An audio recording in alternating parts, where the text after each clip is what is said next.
At a time when the E had to deliver in the clutch last night, they actually did.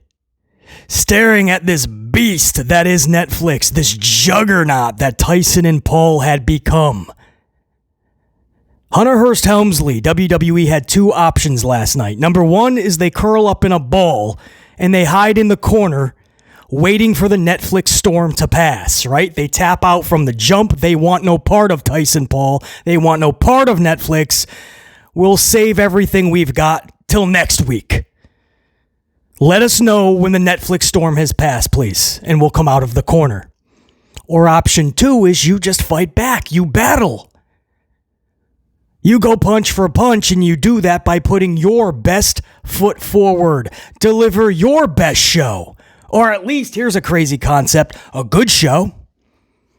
We haven't got many of those in WWE. Certainly not the last 10 years of Vince and Kennedy McMahon.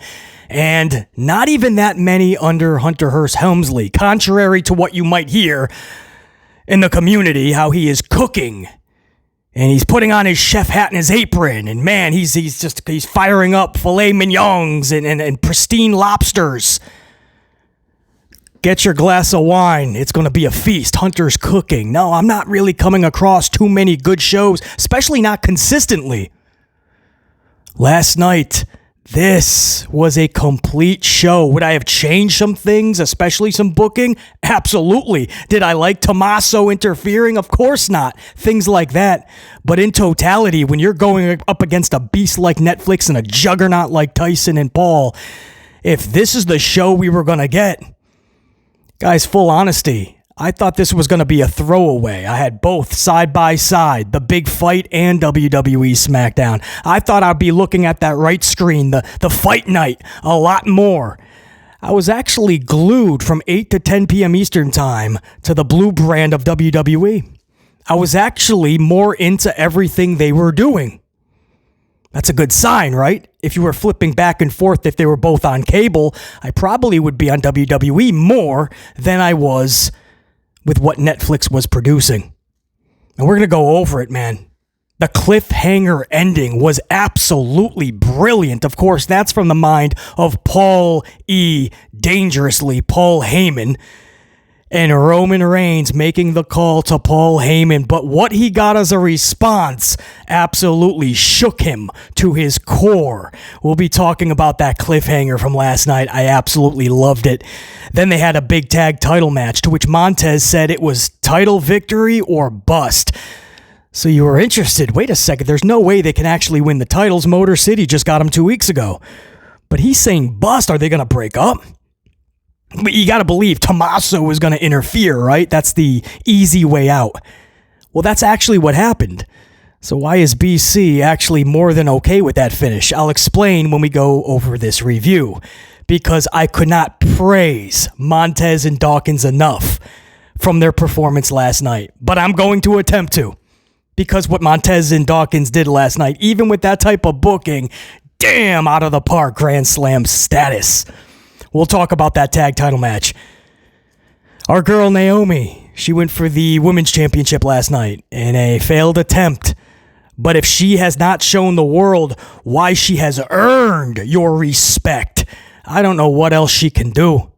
Naomi once again knocking it out of the park. There were several times. There's no way she was beating Nia. You know that. I know that. But there were several times in that match you're like, but maybe just a little bit. Maybe if the ref just accidentally just count 3, ref. We'll support you if you get canned, right? If you get fired, the unit will help support you somehow. But right, who was it? Referee Jess, whoever it was, man. Just if you accidentally hit 3 and Naomi happens to become champion.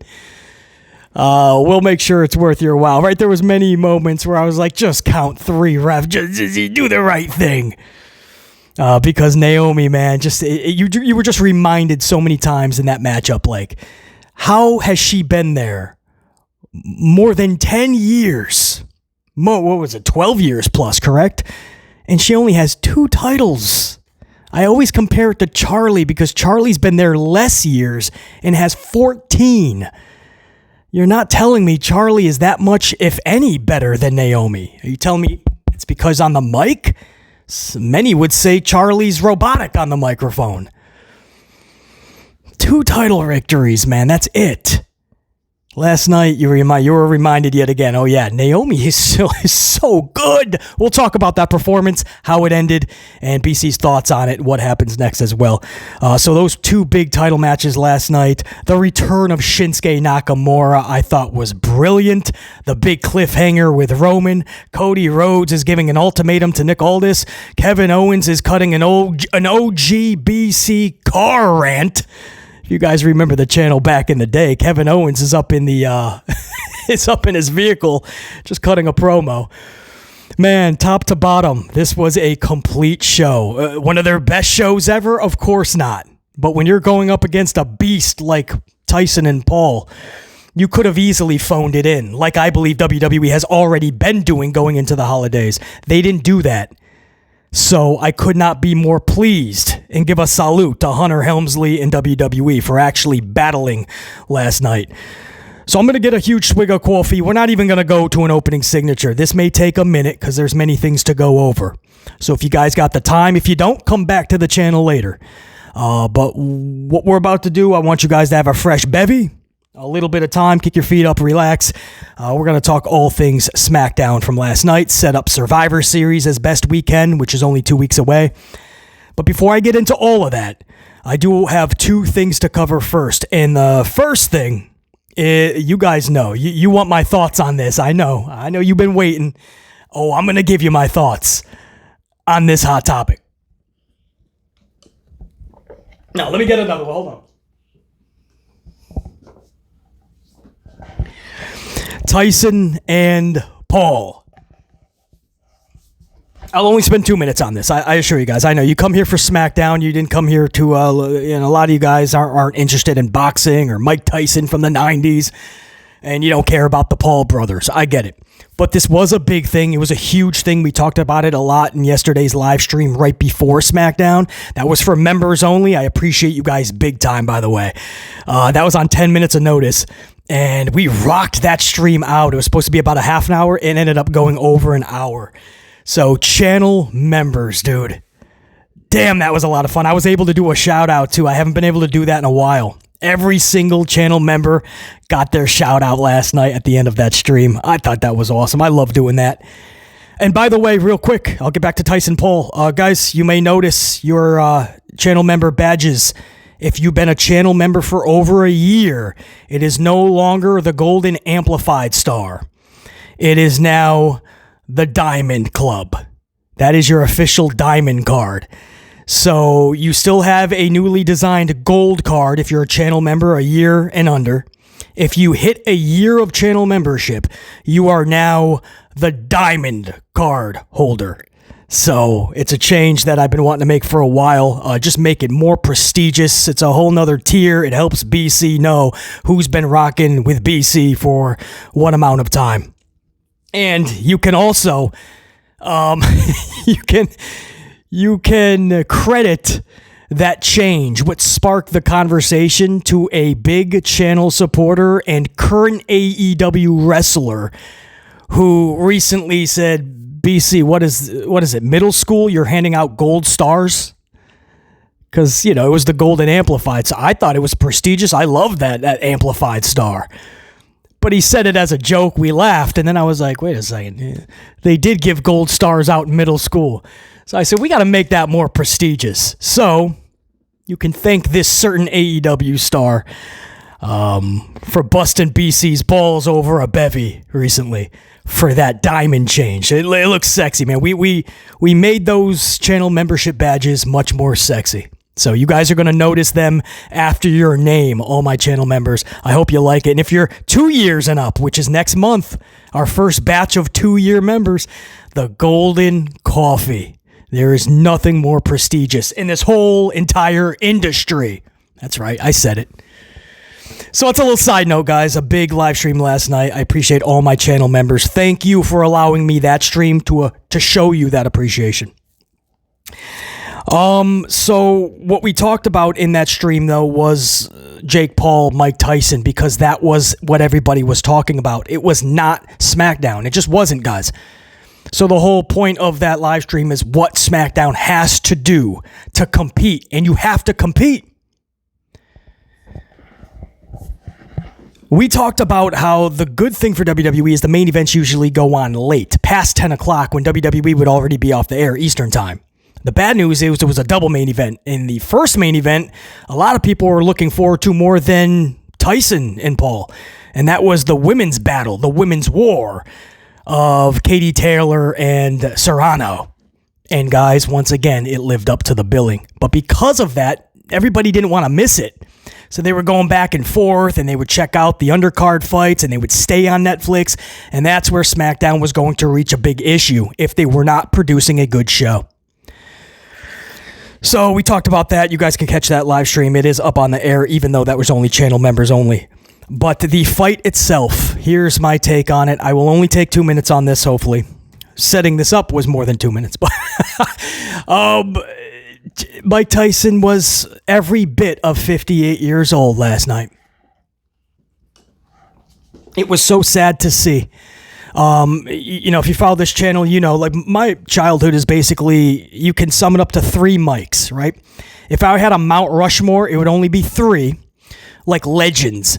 Not just in the fight game, but more like just entertainment as well. But Mike Jordan, Mike Jackson, and Mike Tyson. That's it. That was my childhood in a nutshell, man. Those would be the icons. Michael Jordan, Michael Jackson, and Michael Tyson. That's it. So to be able to have this, Mike Tyson is a performer. He belonged in WWE, to be honest with you. He belonged in pro wrestling this whole time because he is such a performer. And he sold this fight on his interviews, his Netflix behind the scenes doc that they had, a 3-part series. It was almost to the point where it didn't matter what happened. The actual fight was the cherry on top. Watching Mike Tyson sell the fight, watching Mike Tyson talk trash again, watching Tyson be Tyson. That's what we all were, just living or reliving our childhoods once again. If you're a little bit older anyway. If you're newer, maybe you're more familiar with the Paul brothers. And you're like, I always heard about this legend Tyson. All right. But this fight gained so much buzz around it and captivated so many because it's Mike Tyson, man. No matter what happens, he is so unpredictable. He is so wild. At any moment, anything can happen. Like, he could bite your opponent's ear off. That's actually happened before. You saw him last night. He's biting his gloves during the fight. I thought it was like staged, like he's telling, but like it's WWE, and he's calling out the next punch. No, he was biting his gloves the whole time. He's a unique dude, and every time he's in that ring, you have to watch. It's so unpredictable.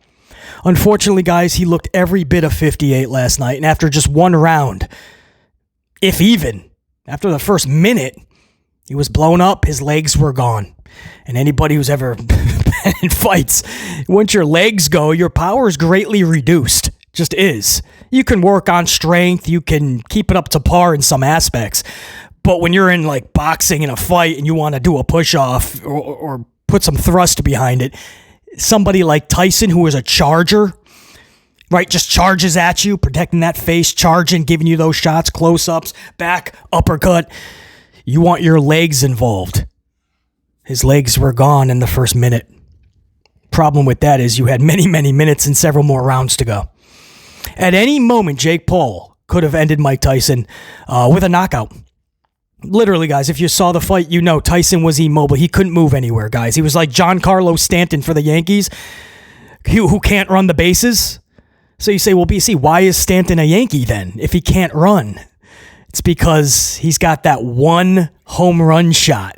And that's all we ask of him. He's our DH. He doesn't even play a field position. All this dude does, he gets paid tens of millions of dollars every year. And all he has to do is just bat. Because he's so good at hitting the ball out of the park. But he can't run for shit. And that hinders his game. Michael Tyson is the same damn thing. He can hit you with that one shot, and that's why we're all going to show up to watch this thing. But his legs are gone. And that's a detriment. And it proved itself last night at 58 years old. At any moment, Jake Paul could have ended it. He chose not to. Jake Paul is really close. The Paul brothers and Logan really close with Tyson. They had a lot of conversation about this. I don't feel that the fight was staged at all. You're going to hear a lot about that. It was rigged. It wasn't. I think they wanted to go out there, put on an actual fight. I think they knew that if Tyson was injured at all through the fight or anything like that, Paul probably told Tyson he's going to dumb it down. I think that's what we were going to get. And we got a dumbed down version of Jake Paul last night. That's not the best of Paul. You guys know that. He could have charged at any moment. He could have sent some flurries and furies. And he didn't. He didn't on purpose. Because at any moment, he could have really injured Tyson. He couldn't move, and Tyson couldn't even throw for a while.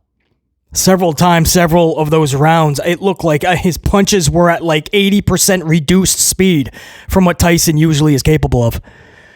Jake Paul could have ended it. And to prove that, guys, and he was honest about it after the fight when Ariel Helwani was interviewing him, he said, "Did you even try for the knockout?"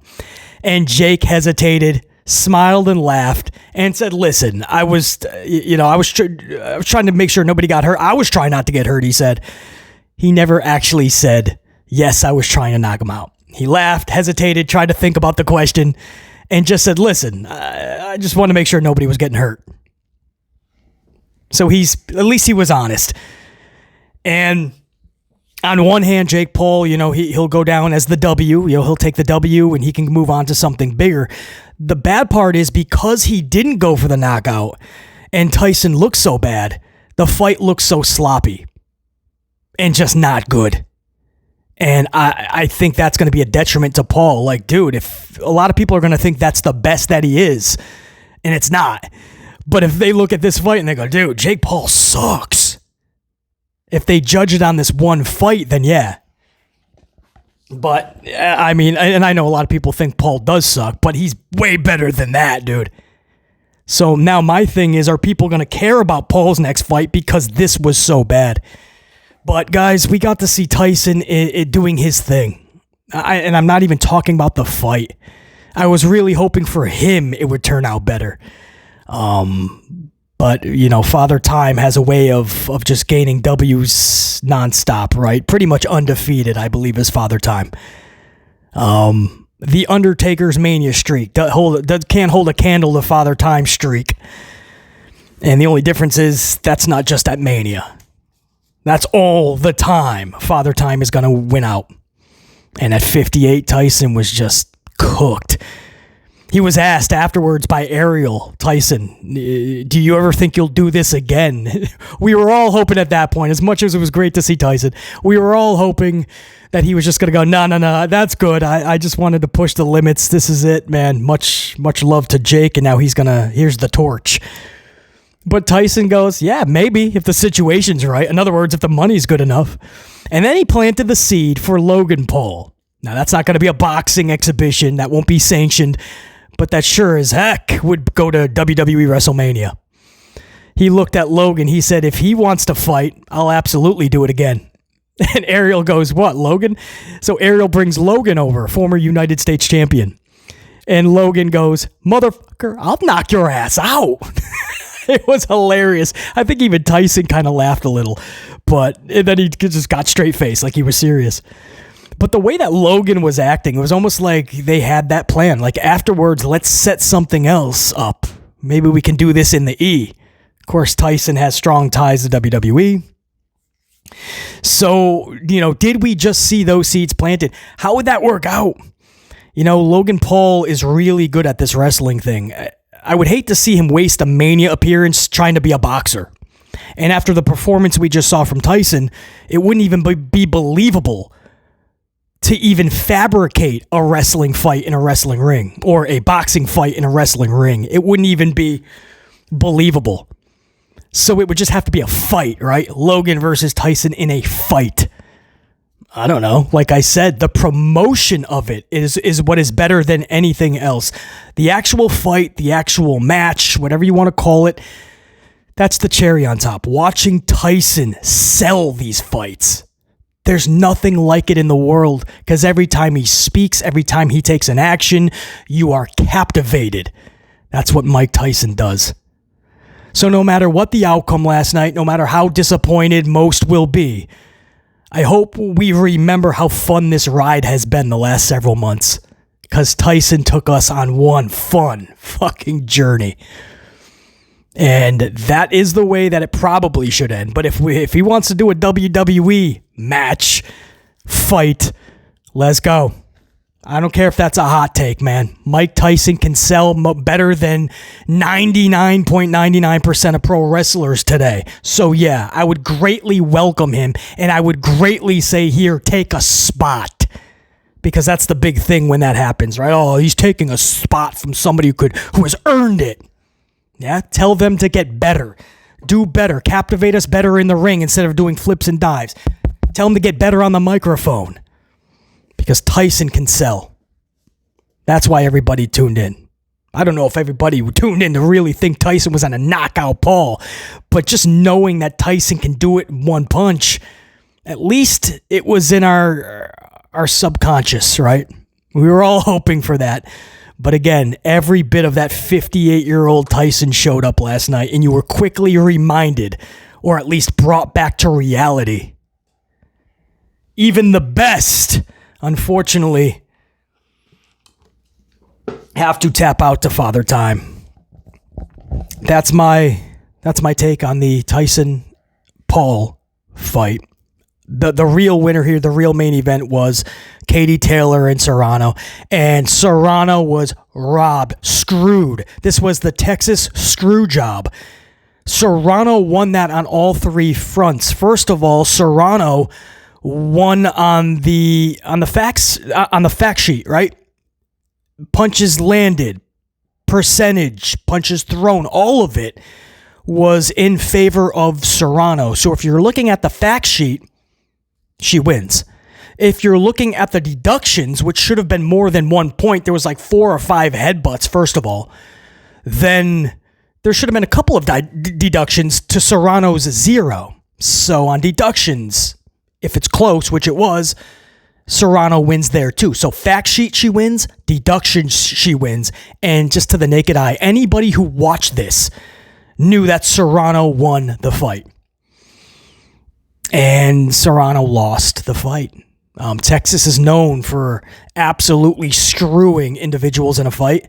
They have worked the cards many times. I'll just say that. Last night was one of the most reckless, negligent calls I've ever seen. The war that these ladies were in last night, yet again, for the second time, the same two participants, they both deserved to have the right winner's hand raised. Even in defeat, Katie deserved to watch Serrano's hand raised. And Serrano, for the second time, just doesn't get her hand raised. And it's, the trainer was pissed, calling Katie Taylor dirty. She's a dirty fighter. All she does is lead with her head. This is not the only time she's busted open her opponent with her head. The referee was clueless, he said. We need a real referee that actually knows what they're doing, knows how to deduct. Her trainers were not happy at all, but I'm sure everybody that watched that, we didn't need the fact sheets. We didn't need a referee to judge this or the judges to score it. We knew Serrano won it, and she got screwed, but it can't take away from the war. I mean, that's how a fight should go down. And if you're disappointed about the Tyson Paul fight, you got your money's worth. What is it, $10 for Netflix every month?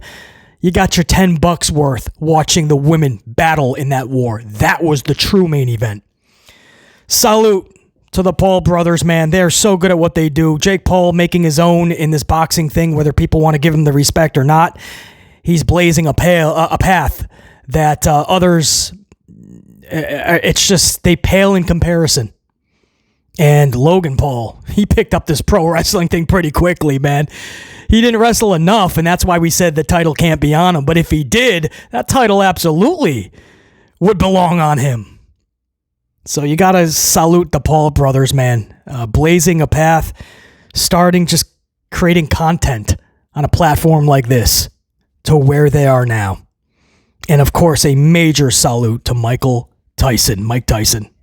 Still the baddest man on the planet.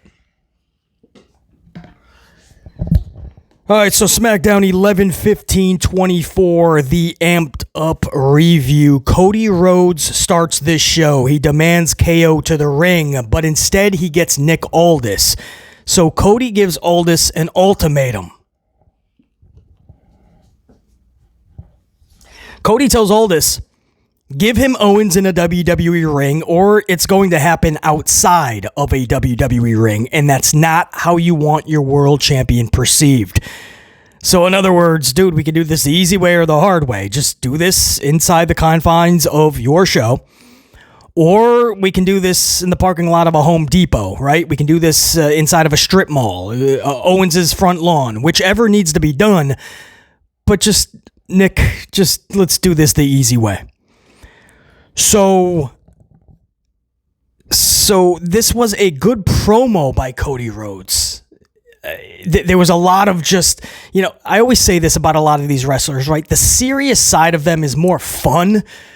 The comedy thing, okay, that works, right? John Cena was so good when he was serious. There was a place for his comedy. Cody Rhodes is so good when he's serious.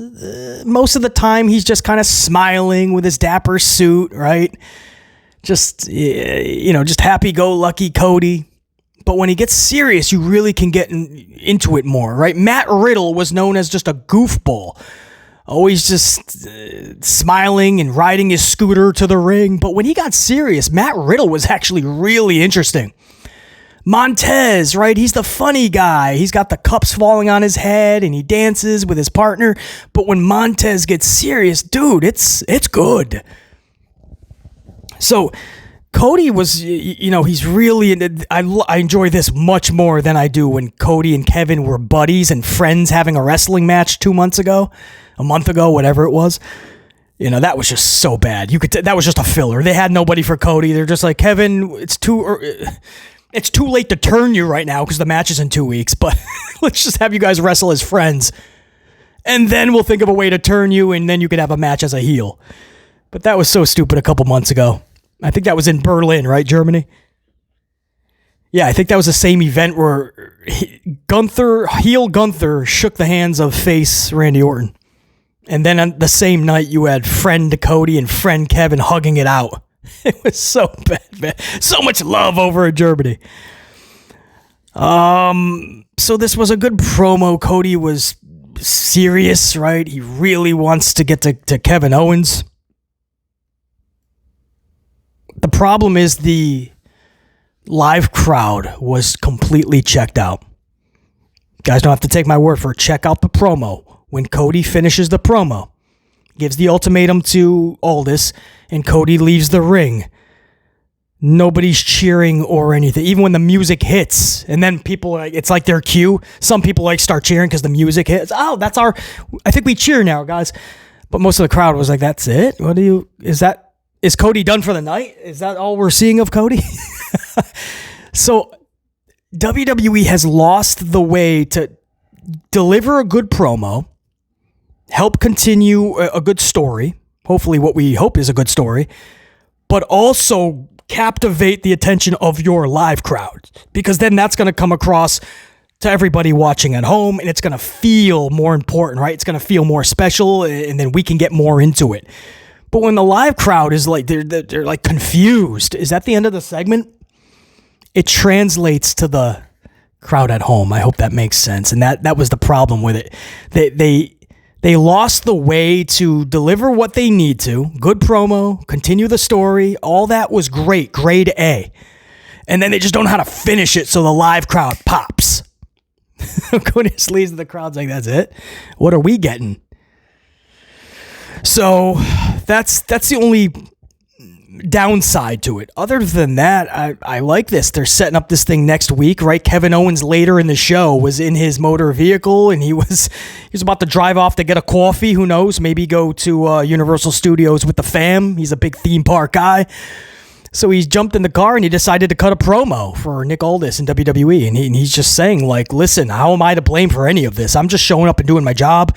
And everybody wants to blame me, but I'll tell you what, not because I'm doing this for Cody or anybody else or Nick, but I will show up next week.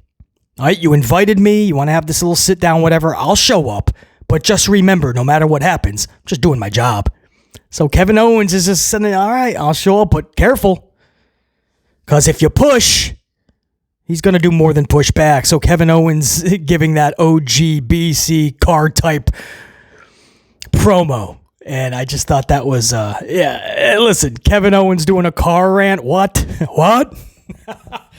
So I thought that was good. Set it up for next week. Maybe I can start getting into, even though we're only 2 weeks away from Survivor Series, maybe I can start getting into this Cody Kevin Owens thing. So that's how we started. And then we got to the first matchup of the night. This was a U.S. title, women's U.S. title, first round tournament triple threat match. Bayley versus Candy LeRae versus B-Fab. You guys ready for this? Y'all ready for this? Bam, bam, bam, bam, bam. So Bayley pins B-Fab via the awe-inspiring, ultra-devastating fruit roll-up. I literally put this in my notes. You guys ready for this? This is exactly what I put. After I put Bayley pins B-Fab via the awe-inspiring, I literally just put, what are we doing here? What are we doing?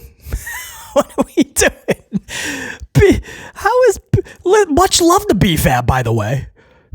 Even Candy, you could say that, but let's just stick with B-Fab. How is she getting a title opportunity? That's what I mean. Everyone's like, oh, a mid-card title is needed. Well, they don't even know how to book their tag division properly. That's with the women especially.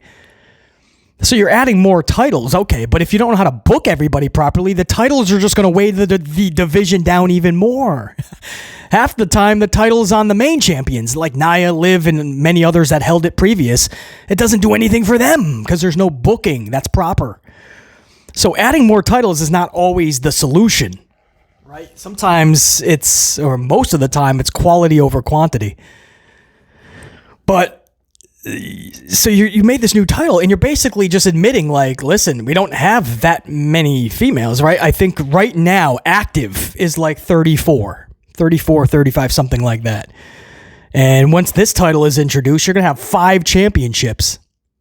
So 4 of those 34, 35, they're already champions. They can't be in this. So that only leaves like 37. So most of your entire roster is going to be involved in everyone's going to get an opportunity.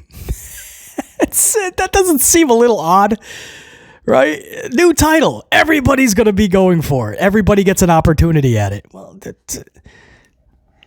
I don't know. It was weird. That's all. And again, much respect to Beef. It was just weird that we're having a championship title tournament and B-Fab and Candy LeRae are in this match. Now we know what Bayley has done over the years. Candy LeRae has not even finished a cup of coffee in this company. Right, you have to book her properly, and then you can put her in title scenarios. B-Fab, most people forget she's even on the roster, sadly, but I don't blame them. She has not been booked, not even just poorly. She hasn't been booked at all. She just hasn't been booked. And she's just going for this. She's in the first round. It was just weird, guys. It was just like, I literally had to put, what are we doing? The match was weird. And then the finish was just Bayley rolling up B-Fab. So you have to at least ask the question, right? Because B-Fab getting rolled up, is that the most creative that Hunter Hearst Helmsley could actually get for this? Or did he just not care? Right? I think you sum it up to you just don't care. And you can say, well, BC, it's the agent of the match. It's not, yes, but he gives the fight. That's his show. He's the one at Gorilla. He has to make the check on everything. So the agent works it out with the wrestlers. Then they give the final script over to Hunter, and Hunter approves. Hunter had to have seen that, and he was just like, yeah, Bayley, roll up B-Fab. That'll get everybody talking the next day. B-Fab, man. And B-Fab is still working out the kinks, right? She's still very green and trying to work all this out. So why would you throw her in the deep end in a triple threat match to where Bayley and Candy, even though Candy has not been booked properly, Candy's been doing this a long time. She's better than what you may think. And Bayley, we know what she can do. So there was many moments where BFAB had to kind of dumb it down. Or no, they had to dumb it down for BFAB, I should say. And BFAB should not have been in that predicament, man. It's almost like you're making BFAB look bad. A triple threat is a hard match to work. And you're putting her in there with two vets. I just didn't understand anything about this. This was definitely the low period of the night. The good news is it was the only segment that I was completely baffled by and just didn't like. Everything else, even though I didn't agree with the booking per se, it was well done, well executed. But this was the part of the night where I was just like, whoa, don't do that ever again, please. And it's not a good sign of things to come for this U.S. tournament for the women. I can't stand tournaments anyway. I think it's lazy, redundant booking, right? It's just a way where you can fill up TV time real quickly. In 10 minutes, you can write out a whole tournament, and for the next 2, 3, 4 weeks, you fill up TV time. It's lazy. But on top of that, it's never really fun. It's just a bunch of random matches. What's the storyline? We're going to crown a new champion at the end of it. Or we're going to say somebody's the best of the world. Or we're going to call them a king and put a crown on them. I'm so sick of these tournaments. Or we're just going to name them a number one contender. We waited a full month of tournaments to find out who the number one contender is. There's always something stupid as the prize at the end.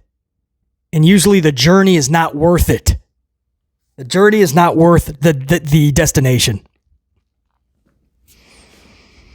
All right, there you go. That's my rant on the down part of this show. Now back on the right track, man. This was a U.S. Open Challenge to end hour number 1. LA Knight. Could have went two ways here. You could have brought back a returning Shinsuke, or you could have made it more special at the end of this. They chose option 2, thankfully. U.S. Open Challenge, LA Knight. LDF comes to the ring. I thought we were doing a bait and switch, right? H just did that recently. A former world champion is returning to face, who was it, Dominic Mysterio? And it ended up just being Damian Priest. He's on the roster anyway. We just saw him a couple weeks before. What do you mean, a former world champion? Acting like somebody... A blast from the past is coming back to take on Dominic Mysterio. It was Damian. It was a bait and switch. They promoted a big mystery on the silhouette, and it was Damian. So here it is. They're promoting this big U.S. Open Challenge, and it's Escobar. Another rematch of a rematch of a rematch. That's what I thought. However, after some back and forth on the mic, and by the way, LA Knight was phenomenal. Listen to some of this, man. Knight tells Escobar, and I quote, "Been there, done that, and I already beat ya." So he turns his attention to Humberto, and he says, "I'm going to give you the opportunity of a lifetime and beat you worse than your daddy. But don't call me daddy. Only your girl can call me daddy." And he looks over to Elektra Lopez. Guys, I thought this was absolutely just hysterical. Just the way he delivered it. He said, "I'm going to beat you worse than your daddy, but don't actually call me daddy. Only your girl can call me daddy." And Elektra's like absolutely appalled. Like now she wants the U.S. title open challenge. It was great. And then Knight continues on, and I quote, Knight says, "While she's calling me daddy and you're screaming uncle, I'll have everybody saying." And the crowd joins in with the LA Knight. So LA Knight was just on it, man. LA was just lightning on the stick for this segment. And usually he wants to say so much and he wants to deliver a fire promo, but he'll kind of, his mind will be ahead of his words is the best way to put it. So he wants to deliver this fire promo. He knows what he wants to say, but he kind of stumbles over his words from time to time, gets a little flustered with himself. And this was just him on his A game, man. "While she's calling me daddy, you're screaming uncle, I'll have everybody saying." I had to take a minute and just praise that. Because when I was watching, I was so happy for that dude to just nail this. Because he takes this so seriously, as he should. And he's been doing this so long. And the dude is in his 40s. And he really believes he should have been in this position 10 years ago. And he tries every single time he's out there to just put his best foot forward and hope that it connects. So when it goes off flawless like that, I could not have been more happy for the dude. I made sure I put that in my notes. And there was no way I was going to do this review without spending a minute talking about how electric LA Knight was on that microphone. Very well done. So anyway, the bait and switch was thrown to the wayside. I didn't have to worry about it. They were not going to go Escobar Knight. They're going to go Humberto. I'm not saying I'm into that match, all right? That did not get me excited. I did not go, whoa, Humberto and Knight. But it's what happened post-match. So let me just set up this finish, man. The matchup itself, Knight retains his U.S. title, obviously, via BFT pinfall over Humberto. Post-match, that's where the fun was. Shinsuke Nakamura returns. It was so good to see the dude. I was hoping they were going to do a heel type thing.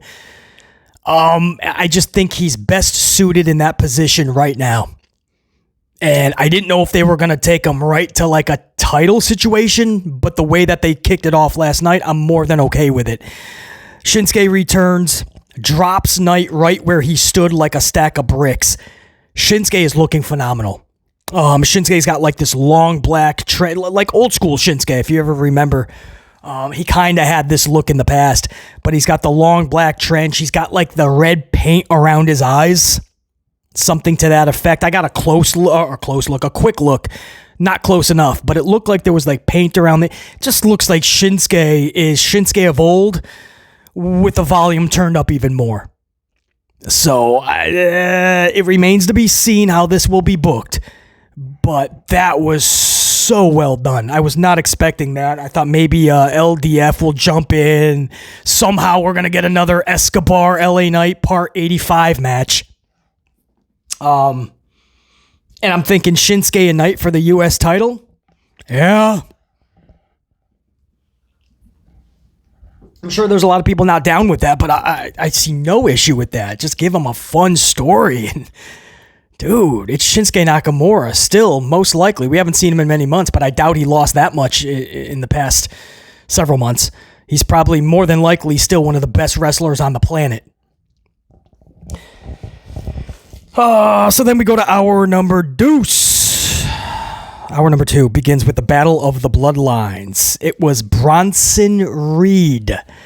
So let me set it up a little better. Solo and all them are in the ring. Roman and his crew, the Usos and Sami Zayn, they come to the ring, get up on the apron, get in the ring, and the brawl is on. And it's Bronson Reed to be the 5th member of Team Solo's Bloodline. So this leads a lot of people to think Seth Rollins, obviously. We didn't know if it was going to be like Owens and Cody added, or would it be Bronson and Seth? That was the only question. I don't like the idea of Seth joining, just so you guys know. But that's another story. I'm sure we'll talk about that in great length. But Bronson Reed showed up, and he's been Wreck-It Ralph. And I've been enjoying that. I can't say I'm captivated by it, but Monday Night Raw is so damn bad that when Bronson is wrecking things, it's probably the best part of the show. So I'm like, keep wrecking it. But last night, man, he took his star power to another level, I feel, linking up with Solo's crew. He immediately became the standout. He attacks Roman. They all attacked the OGs. And it was really cool because Roman fought back by himself. I mean, he was taking out Solo, took out Fatu, took out the Gorillas of Destiny, and Solo was able to come up from behind and just deliver a badass spike. And then you had the moonsault by Jacob Fatu, who just looks like a fucking cruiserweight in there, guys. He looks like Rey Mysterio in his prime. How fast he gets up on the ropes, how quick and how flawless, prestigious he does these moonsaults. It's a thing of beauty.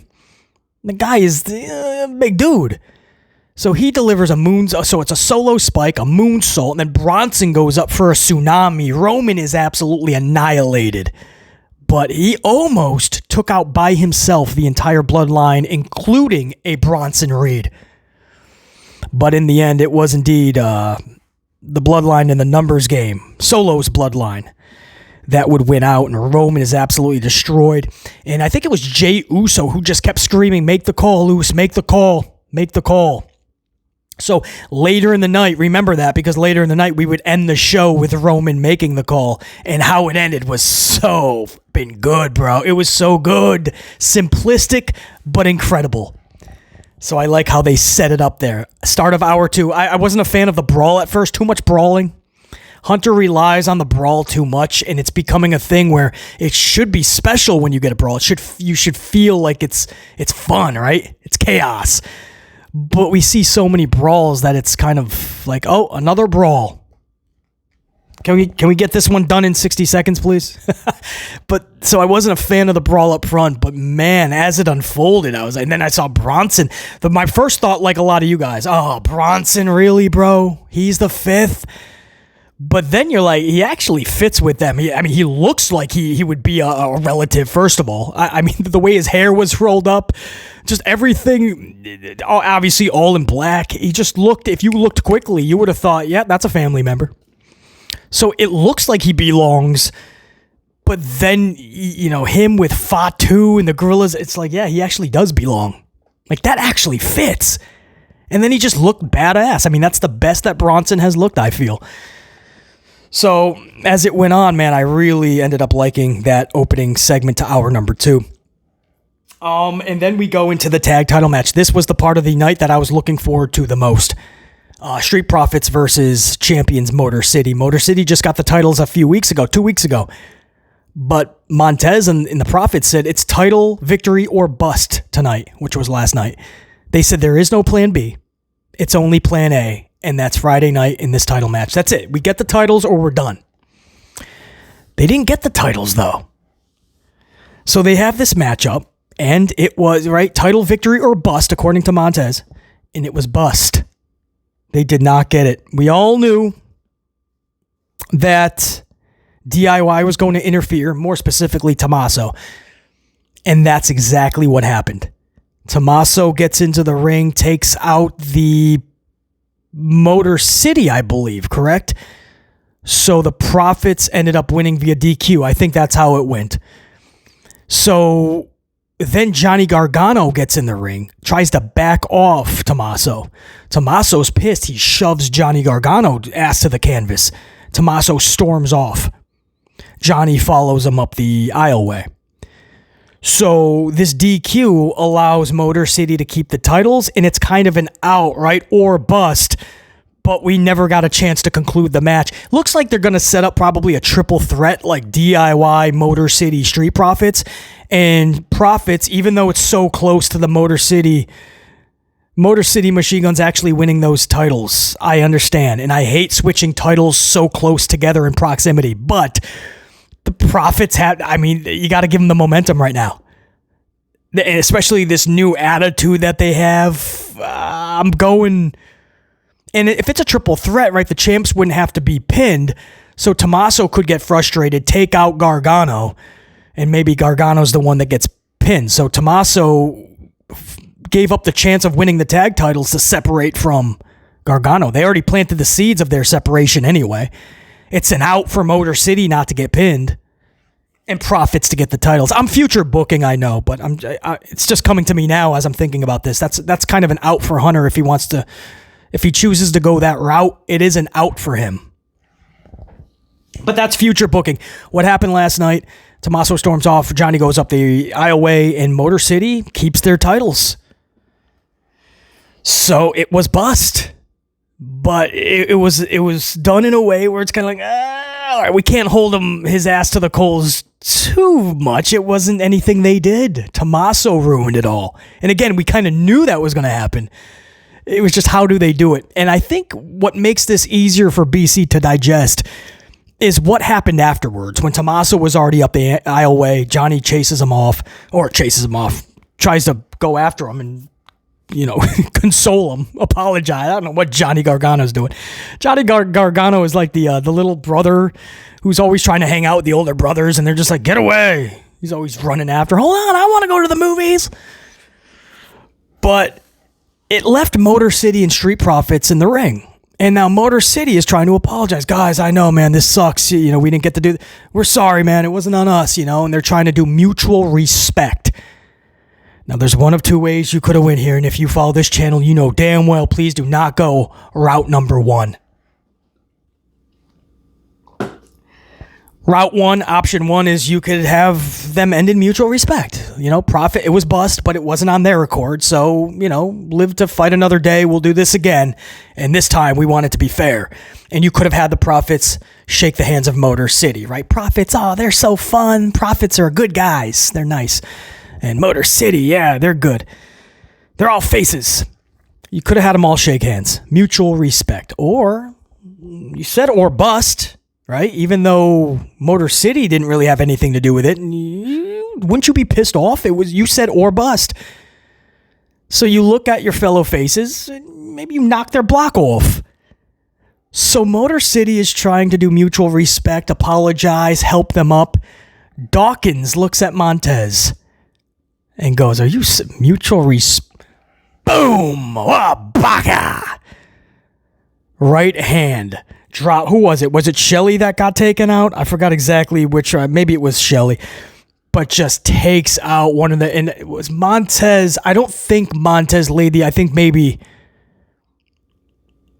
Yeah, I think Motor City just tried to regroup after that one fist, and Montez just kind of looked at the hard cam and looked at the crowd with this look. Like that's right. We're done being the fun-loving nice dudes with the red cups falling on our head as we dance for you. The way that Montez was looking throughout the whole, from his entrance to the match to post-match, when Dawkins laid out, I think it was Shelly, when he laid out Motor City, that's the Street Profits I've been waiting for, man. When they were with Bobby Lashley, that wasn't a heel. They quietly turned heels, first of all, because Hunter was just like, let's just throw you guys together. I don't know. He's throwing baloney at the wall. Whichever name it lands on, you're going to be a group. So it was weird. He never booked them properly. You didn't know if the Profits were faces, if they were heels. This, you don't even have to label it. It's just this Street Profit. They're getting those championships, and they're going to stomp on every face along the way if needed. But the look that Montez had, man, was just so good. I'm like, yes, stop the smiling for a second. Just fucking be that Montez. If you saw Montez's look last night, BC was like, throw all the titles on him. All of them. Throw them all. BC, what about the women's champion? Yes, throw them all on Montez. BC, what about the speed championship? To which BC would say, what the fuck is a speed championship? I don't care what it is. Throw that on him too. Resurrect the hardcore title from Mick Foley somewhere. You never wanted to see the 24/7 title again, did you? Too bad. Put it on Montez. All of the titles, man. Put the AEW World title, every championship, put it on Montez. That's what I was thinking. Because with that look, with all the boxes that he checks off, Montez is a superstar. Montez is that good, man. We have not began to scratch the surface of what this dude is capable of. And Dawkins, you keep doing that. That was so good. Fuck your mutual respect. Dawkins said, we're not here for mutual respect. I've been waiting for somebody to do that. Even Gunther is shaking all the babyfaces' hands these days. Dawkins was like, we're done. We're done with mutual respect. Our goal is simple. Championship. Tommaso screwed that up. We're going to make sure it doesn't happen again. So now you backed yourself in the corner, though. Next time Profits are going for titles, I think they have to walk away with them. And then you book them. I got to steal some Cameron Grimes here. To the moon! So could you tell I was pumped up with what Profits did at the end of this? Man, just watching Dawkins say fuck you to the mutual respect. Watching Montez walk with that new swagger and that look. Man, that's what I've been waiting for, man. So hour two's off really good. Like I said, Bronson and Roman getting annihilated. Then you went into the tag title match. And then you went into the women's championship match, correct? Yes, Nia Jax Naomi was the main event last night. And then we went to Roman backstage. That was the cliffhanger ending. But Nia and Naomi for the women's title main event. Tiffany Stratton, Bayley, Candy LeRae, they all interfere late. And eventually Jax would hit Banzai ass splash for the pinfall victory. Naomi was phenomenal in this matchup, guys, as she usually is. The crowd was on their feet basically the whole entire matchup.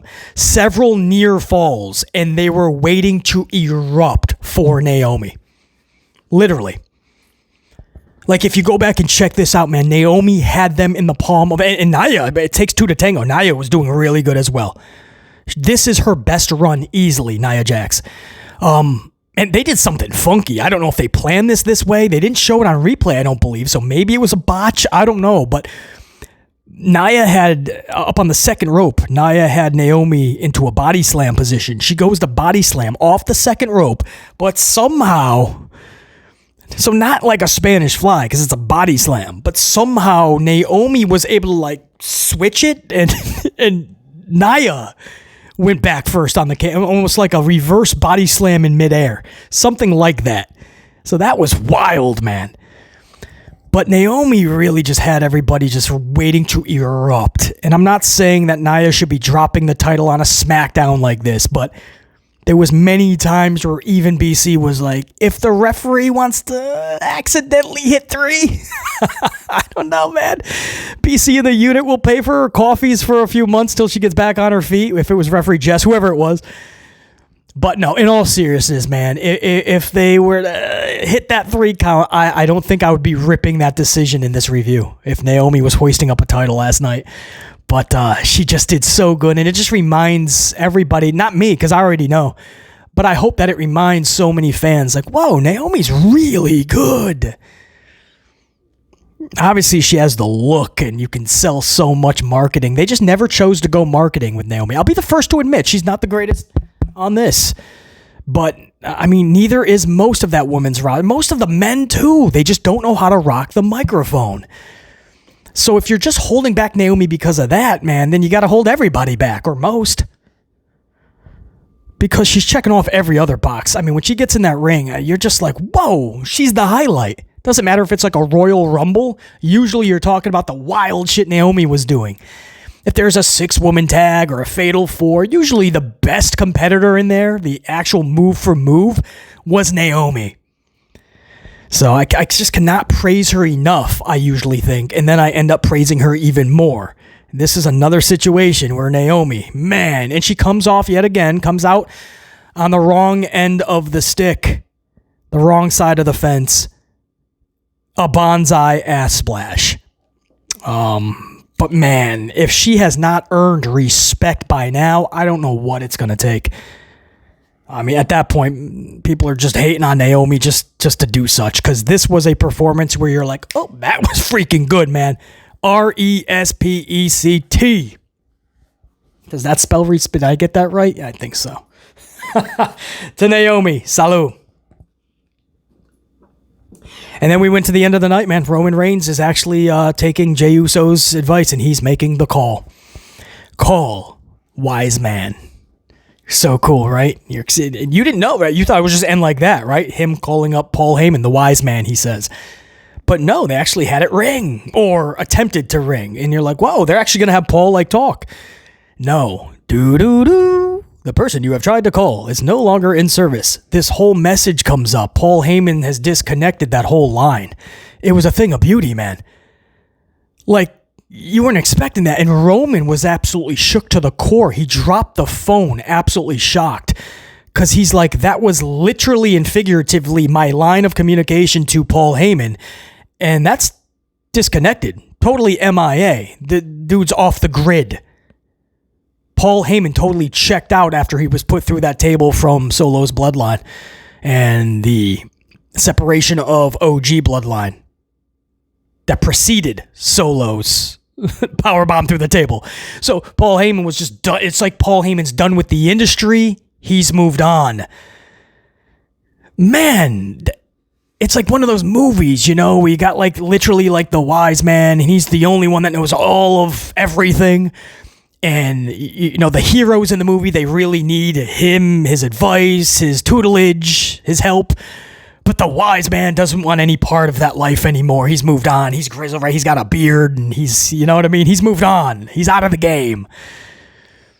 And they reel him back in. I mean, this has the potential to be something really cool.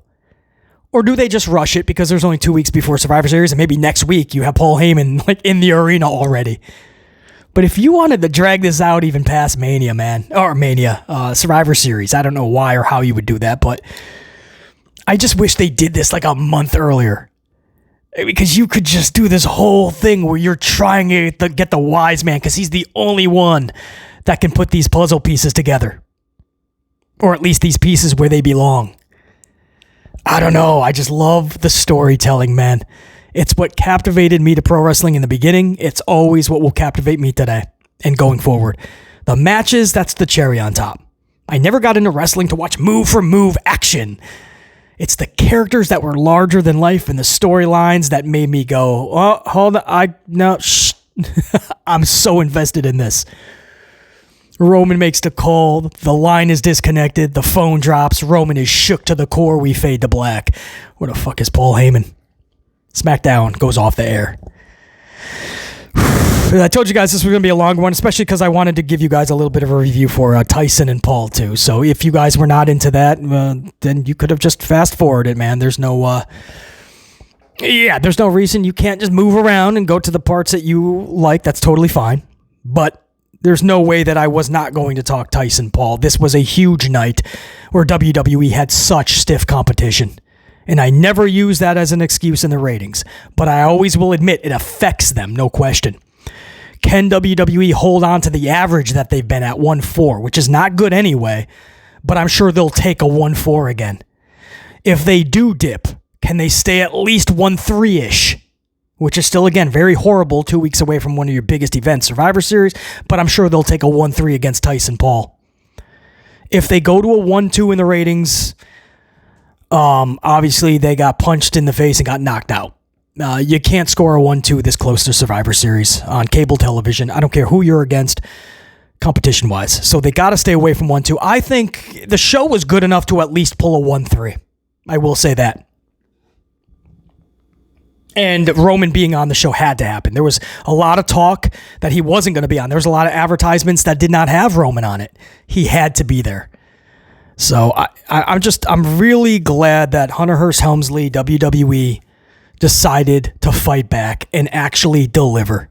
Actually say, you know what? We're not just going to lay down, man. We're going to give you some good title matchups. We're going to have a good finish for you. We're going to set something up pretty cool with Cody. We're going to bring back former champion Shinsuke. You know, we're gonna do all these things, man. We're gonna set up the Prophet's turn. We're not just going to curl up in a corner and wait for the Netflix storm to pass. So to Hunter, to WWE, thank you. That's all we ask for, man. Just give us complete shows. There'll be some stuff that's maybe not good or just straight up bad. There'll be many things we would book differently. But if you give us a complete show, man, we feel good about it. We don't feel like we just wasted 2 hours or 3 hours. We don't feel like it was a chore to get through. That's all we're asking for. People think I just nitpick and I'm negative on the channel. No, it's to get good. A good product, a good show, good segments, good character development. We want that for the wrestlers, man. Don't you want the best for them? And don't you want the best show for yourself? Right, that's what we try to do on this channel, man. It's not negativity. We're trying to help because these shows should be better. Last night was a great indication of what we could be getting if we just cared. Unfortunately, we don't have Tyson Paul every week to make WWE step up their game. If only we did, maybe. Guys, that's what I got for you. Thank you on this extended version of the SmackDown review for 11/15/24. Until next time, and there will be that next time. Top guys, we're out. BC saying check you.